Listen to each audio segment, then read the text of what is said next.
So thank you very much for asking me to be here today to give you an introduction to Scotland's biodiversity strategy, the strapline of which is tackling the nature emergency in Scotland.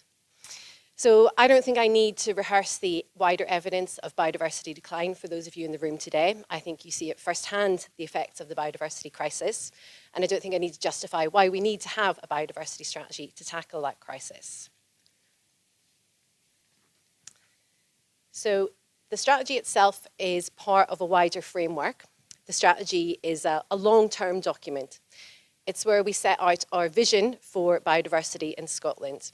It's where we set out the high-level outcomes that we want to see in order to achieve that vision.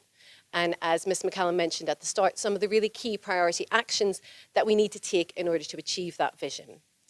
Now, underpinning the strategy will be a series of rolling 5-year delivery plans.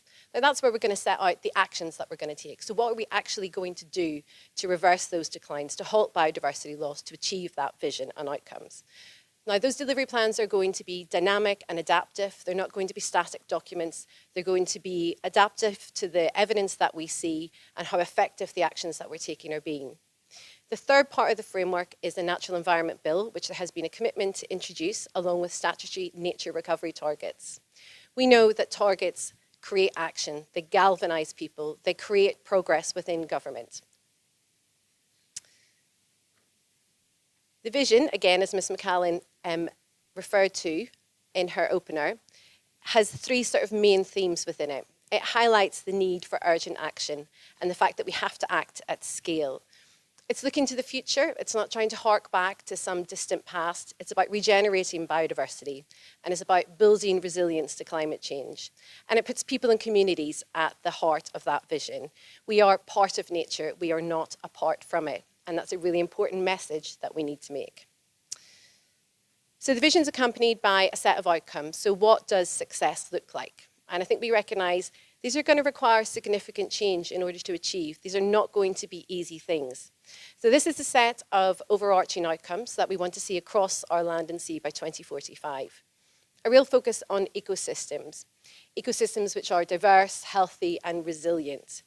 We know the importance of our protected areas. They have to be bigger, better connected, and most importantly, in good condition. We know that so many of our protected areas are not in good condition just now. One of the things that was reflected back to us whenever we carried out the consultation on the strategy was a failure to recognise the importance of species. So we've put species really at the heart of things. We've recognised that abundance and distribution of species and their recovery is incredibly important in reflecting our vision for biodiversity. We need to embed natural capital in our policy making. Dasgupta started us on that journey, but we need to make sure that it forms a core part of everything that we do across government. Related to that is the importance of recognising the potential for nature-based solutions and tackling the climate crisis, and recognising what significance we have here in Scotland in respect of those nature-based solutions. The next one is about understanding biodiversity as a concept, and I guess it's the word mainstreaming, isn't it? We need to make sure that people understand the importance of biodiversity. I recently heard a presentation from a number of NGOs who were involved in organising a citizens' assembly on nature, and some of you may have seen the results of that were published quite recently. And what really resonated with us was that when people understood the importance of biodiversity, when they understood the effects and the potential dangers caused by the biodiversity crisis, they felt really aggrieved that they hadn't been told about this, that they weren't informed. So it's really important that we embed biodiversity within our curriculum so that our children understand it and that we educate the wider population as well. And then the final one, I think, is something that's really relevant to all of you today. It's about implementing action to tackle ends. We know that that's a really crucial and key driver of biodiversity loss. So as I said, these are a set of overarching outcomes that we want to see within land and sea. But within the strategy, we've also identified specific outcomes for land. So for example, embedding nature networks across our landscapes. That's now a key NPF4 commitment. Managing our deer, our grouse moors, and our upland agriculture to make sure that we're regenerating biodiversity. We also have specific outcomes for our marine and coastal environments, and probably of greatest interest to those of you in the room today are specific outcomes for rivers, lochs, and wetlands. So as you'll note, these outcomes focus on making improvements at a catchment scale, recognising the importance of our riparian woodlands, and obviously the key importance of salmon recovery. Now, these align, as Antje said, really closely with the vision and objectives outlined in the Wild Salmon Strategy, which has the vision of flourishing populations of wild Atlantic salmon as an example of nature recovery with healthy, self-sustaining populations in our rivers. So the biodiversity sets the wider context, and then the salmon strategy is where you get the detail.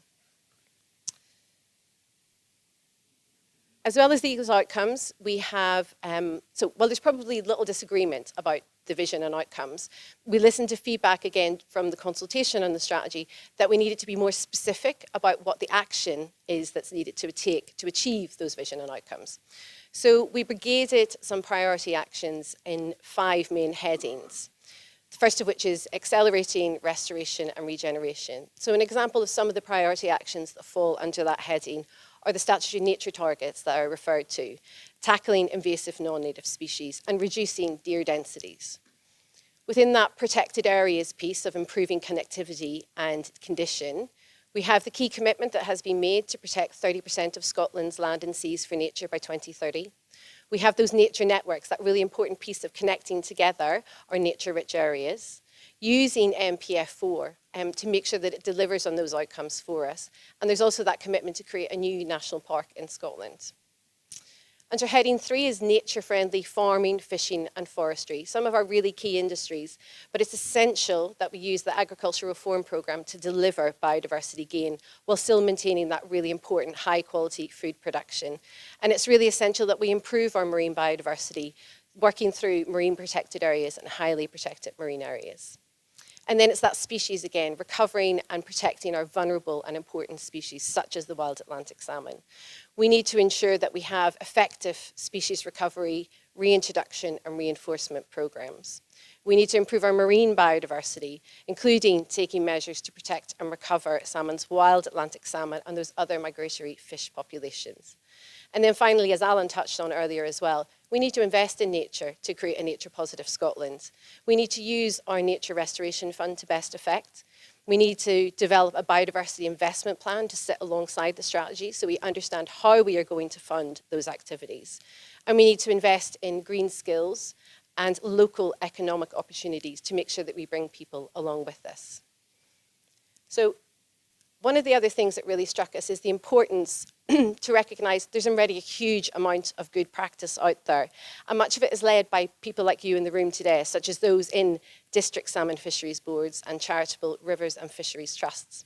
And we've been really pleased that the Nature Restoration Fund has been able to fund a really large number of projects which benefit our rivers and our lochs and those who are responsible for managing and conserving those really vital environments. So first, a little bit of statistics. In 2022, the Nature Restoration Fund awarded funding to 11 members of FMS Scotland to lead projects, and that total funding came to 1.56 million. So this builds on really strong engagement from the previous year of the NRF and the preceding Biodiversity Challenge Fund. Now, the Nature Restoration Fund has 5 priorities for action, and the most relevant one here is the freshwater and wetland priority. And actually, that's the one that is generating some of the greatest demand. 26% of the expressions of interest that Nature Scot received in the last month identified this as a principal theme. So Fisheries Management Scotland members are actually really key partners in helping us achieve the outcomes for the NRF. And that's ultimately a really key way that we're going to deliver on the vision for the Scottish Biodiversity Trust. So just to cherry pick a few out, in most recent year's funding, the Scottish Invasive Species Initiative received funding, incredibly impressive project operating at landscape scale and taking action to restore nature, focusing on managing mink and riparian invasives across a third of Scotland's mainland. Another really inspirational project is one by the Dee District Salmon Fisheries Board, working at Marlodge and Abergeldy Estates. And this is restoration of upland subcatchments of the River Dee, working across a number of different partners to restore the natural processes and improving the habitat for Atlantic salmon and other species. Another one which I think Alan might have mentioned is this Spey Catchment Initiative. Again, really interesting, innovative work taking place on an SAC/SSI, and again, restoring natural processes by installing up to 100 large woody structures in the upper River Spey.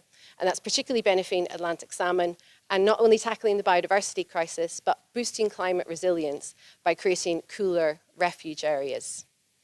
And another really ambitious project is one carried out by Loch Lomond Fisheries Trust. This is aiming to, really interestingly, to establish wildlife corridors and improved riparian habitat using hedgerows and riparian tree planting and other really interesting green engineering methods. And just one final mention, this is a particularly interesting project because it's exploring how we can use nature restoration funding alongside other grant funding to deliver integrated habitat restoration at scale. And this project's aiming to increase riparian cover and increase woodland connectivity, as well as restoring our really precious peatlands. So these are just a few examples to give a flavour of how work that's already being carried out by those in this room is contributing to the high-level outcomes that I identified at the start in the strategy. So moving on, there's great work. The evidence hasn't changed. We know what we need to do and we know what we need to achieve, but there's still fundamental biodiversity loss. So what is it that we need to do differently? And in developing the strategy, this is where we looked really hard at what hasn't been working and tried to identify what are the conditions that we need to ensure for success? What will be essential to ensuring the success of the strategy? So we identified some really key things that we think need to be done, that need to be in place. We really need to have a clear strategic vision and outcomes. This is going to help us mainstream our ask. This is going to help us ask others to deliver when we are very clear about what it is we are asking them to do.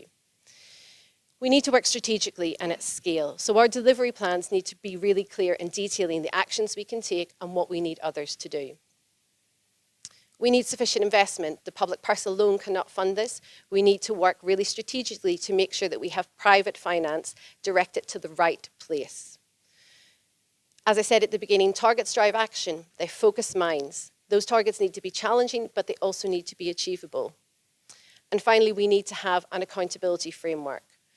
We need to make sure that we have the right structures in place to monitor the progress that we're making, and also to make sure that in government we are being held to account. So at the moment, we are working on the delivery plan. So this is where, as I said, we're going to set out how we're going to deliver the strategy and the outcomes. The delivery plan will be the first in a set of a series of rolling delivery plans, and it's going to really focus on those priority actions which we have identified in the strategy. The actions will likely be framed around the different land and sea use types and the marine environment outcomes that we have set in the strategy.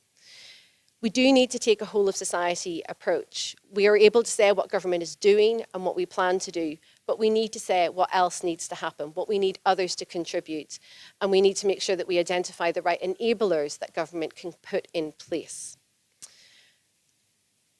So this is a bit of a complex slide, but hopefully it gives you a bit of an indication of the work that we're doing on the delivery plan. So we have that high-level vision and outcomes identified in the strategy. We put that together with advice from a programme advisory board. That's a group of academics and experts who provide assistance to us within the biodiversity programme. We then publicly consulted on that vision and outcomes. We've now carried out a logic modelling exercise with that programme advisory group, and that's identified over 200 actions that are needed to help deliver that vision and outcomes. So the first step has been mapping those actions against the policy that is currently in place within government to identify what are we doing, where are there the opportunities for stretch, how does this link up with current Scottish Government policy. We're also checking to make sure that the commitments that we've already made, for example, our peatland restoration commitments, how they map against those actions. In parallel to this, NatureScot experts have been trying to prioritise those actions to determine which are the highest impact. And that then has been sense-checked and peer-reviewed by colleagues from JHI, SEPA and the University of Glasgow. And so taking that all together, we have started drafting those plans. So taking the outputs from the policy mapping and the prioritisation exercise to produce really detailed implementation plans that are going to help us determine what is included in that delivery plan. So in terms of next steps, we're working within government to refine those implementation plans, but we now are in the process of discussing those and engaging with really key delivery partners and with wider stakeholders. And that process is going to go on over the coming months. We're then going to carry out a further consultation on that full framework of strategy and delivery plans in late spring, early summer, with an intention to publish all of those documents by the end of the year. So that was a bit of a whistle-stop tour through the strategy, but hopefully it gives you a bit of an indication of the sense and direction of travel. And so thank you again for asking me to present that to you today.